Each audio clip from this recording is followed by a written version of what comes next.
Salut à tous et bienvenue sur Audio Concept Studio. Je suis à nouveau accompagné présentiellement de mon ami Lifeless. Salut Lifeless. Salut Fred et salut à tout le monde. En tout cas, on vous a préparé un truc un peu spécial aujourd'hui. L'ingénieur du son va réagir aux prises son des youtubeurs un peu connus. On va commencer par un peu l'équipe Maison Grise, Pierre Cross et compagnie. Moi, si ça me titille les oreilles, je pense que notre ami ici présent devrait avoir quelques petits trucs à redire. Et c'est ça qui va être intéressant, c'est de voir l'avis d'un professionnel du son sur des gens dont la vidéo c'est le métier. Le son, c'est quand même la moitié du taf de la vidéo. Bah du coup, je suis prêt à poser mes oreilles sur la table et les faire saigner s'il faut, je vous le dis. T'es beaucoup plus sensible que moi. Ceux qui ont bossé avec moi déjà plusieurs fois le savent. Je suis un peu tatillon, je suis un peu relou. Mais lui... Ah moi je suis casse-pied. C'est le vélo dessus. Donc justement, est-ce que ces sons vont agresser l'oreille de notre ami ou non? On va assez vite être fixé, je crois. C'est une vidéo de Fred Van Long qui travaille chez Maison Grise, l'équipe de Pierre Cross et compagnie. Moi je l'aime bien et c'est quelqu'un d'extrêmement sympathique. Donc ce qu'on va faire, c'est qu'on va lancer la vidéo, on va couper nos micros pour que vous ayez vraiment le son de la vidéo et après on réagira. J'ai hâte d'avoir vos retours. Et j'ai vraiment hâte de savoir ce que tu vas nous dire. Je pense que ça peut être intéressant. Tourner cette année parce que je vais vous dévoiler mon plus gros secret. C'est aussi probablement la plus grande expérience de ma vie et je vais tout vous raconter aujourd'hui. On a regardé 45 secondes de la vidéo là. Je voudrais... Alors l'arrêt sur image est ouf comme d'habitude. Alors excuse-moi Fred. Alors, sachez que je suis un professionnel des arrêts sur image foireux. Va falloir vous habituer à ça. C'est sa spécialité. Hein. C'est pour ça que moi je voulais pas tourner avec lui au départ parce que je les connais ces arrêts sur image. Tu peux même pas te reconnaître quoi. Tu te dis c'est qui?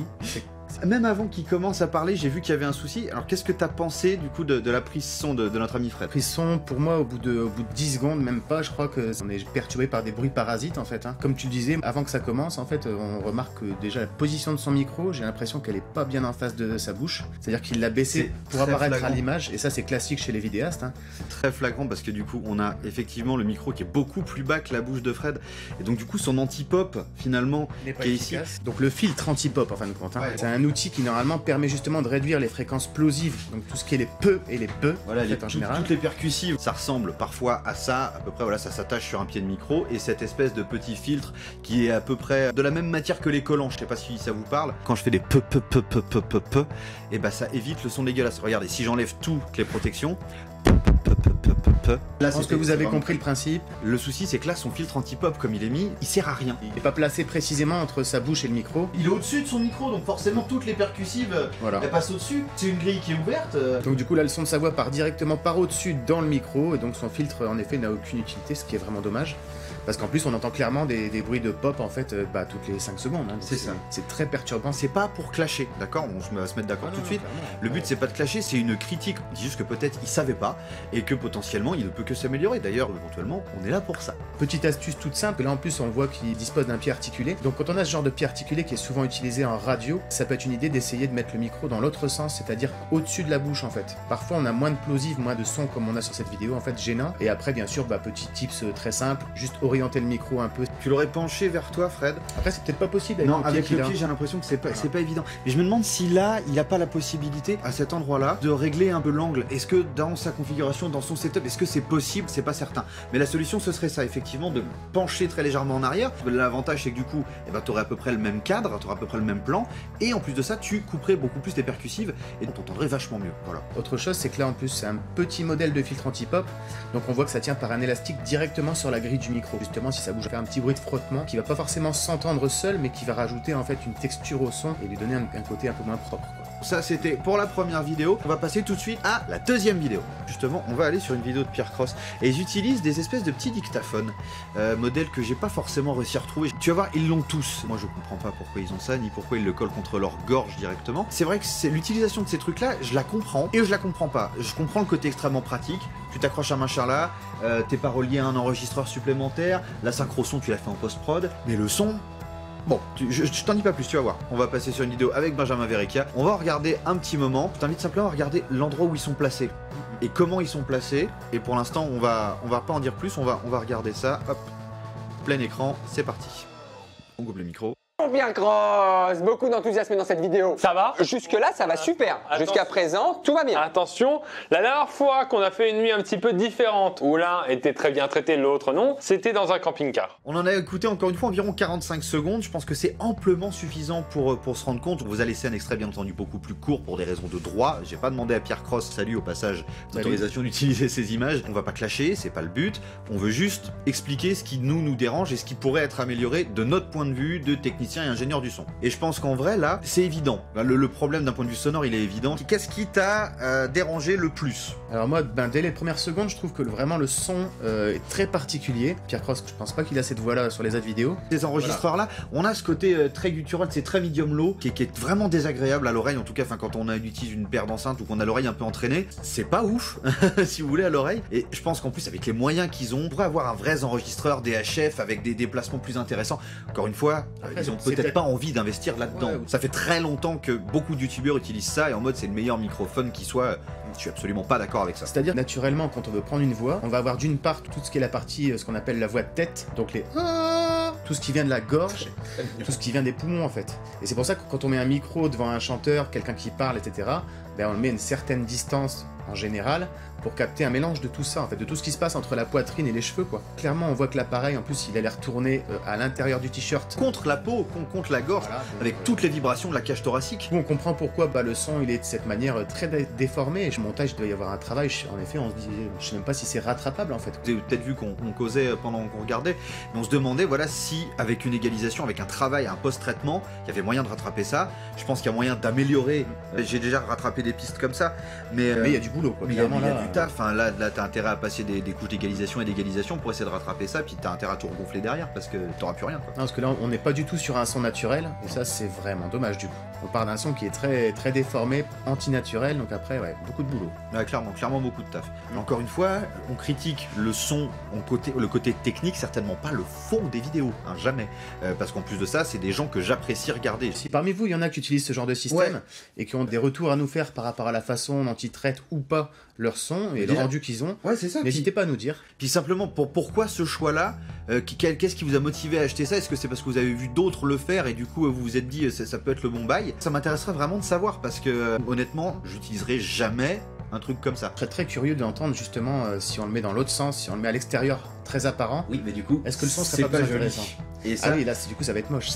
C'est volontaire, si tu veux. Donc ça, c'est sûr, c'est volontaire. Il le cache volontairement parce que je suppose que d'un point de vue, voilà, esthétique, c'est pas top. Si vous êtes utilisateur de ça, dites-nous en commentaire pourquoi et sans déconner pourquoi.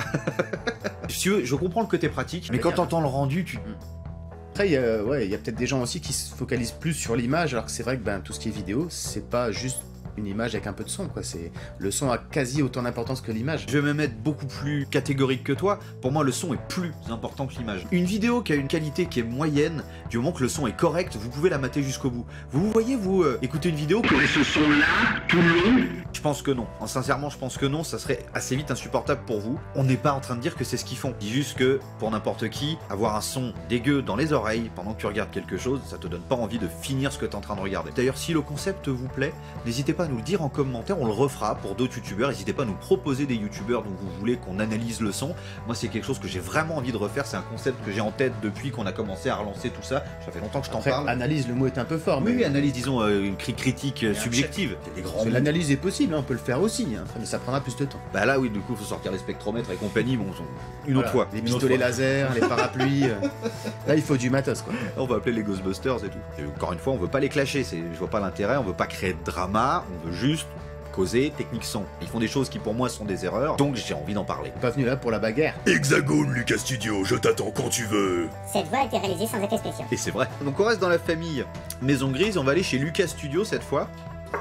Bonjour Pierre. Bonjour. Tu vois, il y a un an, on est... Alors, voilà, même système d'attache du micro. Voilà, on a vraiment exactement la même chose. On va couper nos micros, puis on va faire encore une fois une petite écoute. C'est parti. J'ai fait, tu perds, t'achètes un territoire en Écosse. Ça, je me rappelle très bien. J'ai perdu, j'ai acheté le territoire, et là, je viens de revenir du territoire. Alors, je vais te montrer maintenant, c'est quoi? J'ai toutes les vidéos, j'ai tout. Pierre, voilà le territoire. Oh là là là là. Qu'est-ce que t'as fait? Voilà, on a dû dormir, on a dû dormir ici.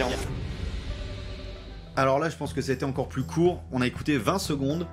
Je pense que déjà t'as des trucs à dire. Je pense que c'est quand même pas mal rattrapable en production derrière, quoi, mais c'est vrai que pas pareil. On a un son qui est vraiment pas naturel, qui est pas mal étouffé. Ça après, le côté étouffé, on peut le retravailler un petit peu, mais faut pas compter sur un travail en post-production en fait. Faut toujours se dire dès le départ, je vais essayer d'avoir un son qui va être au plus proche de ce que je veux. Ça me dérange un petit peu dans la mesure où moi ça me picote l'oreille. Le son est très étouffé et du coup sur Pierre Cross, clairement il y a des petits bruitages en plus avec les vêtements. en fait, qui s'ajoute. On va le remettre.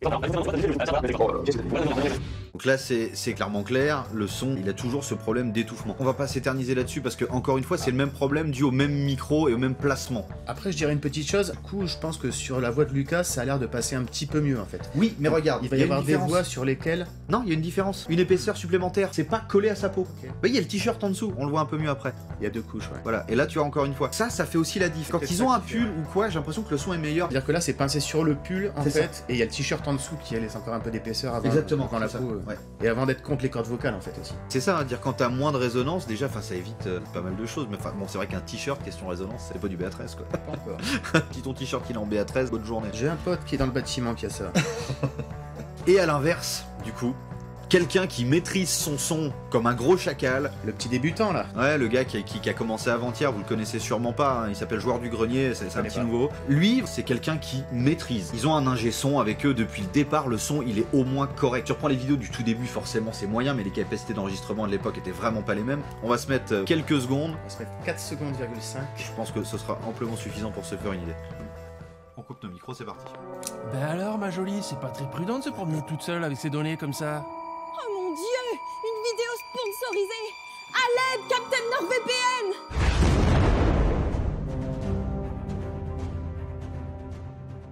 Alors voilà, on en a vu que quelques secondes encore une fois. Ouais, pas besoin d'aller loin, là, clairement. On est sur un niveau de son qui est clairement beaucoup plus propre. Enfin, un gros niveau au-dessus, on va dire. Toutes les prises son sont hors champ et sont faites. Sûrement avec des perches. C'est ça, à la perche, au micro-canon. Et donc forcément, là, on a affaire à des gens qui savent prendre leur son de façon professionnelle. Je dis pas que tous les youtubeurs doivent se mettre à avoir C'est un pas perchman, obligatoire, hein. etc.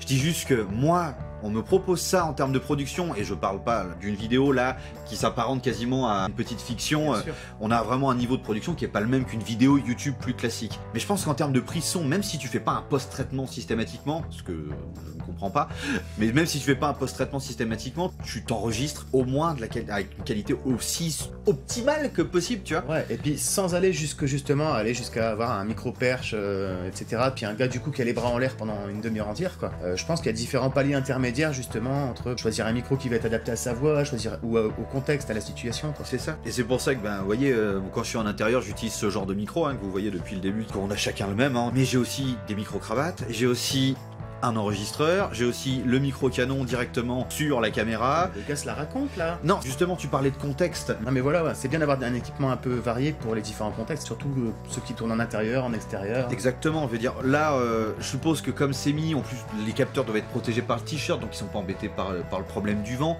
Mais est-ce que un petit micro-cravate, parce que c'est pareil, d'autres gens qui ont investi, on va faire un... T'as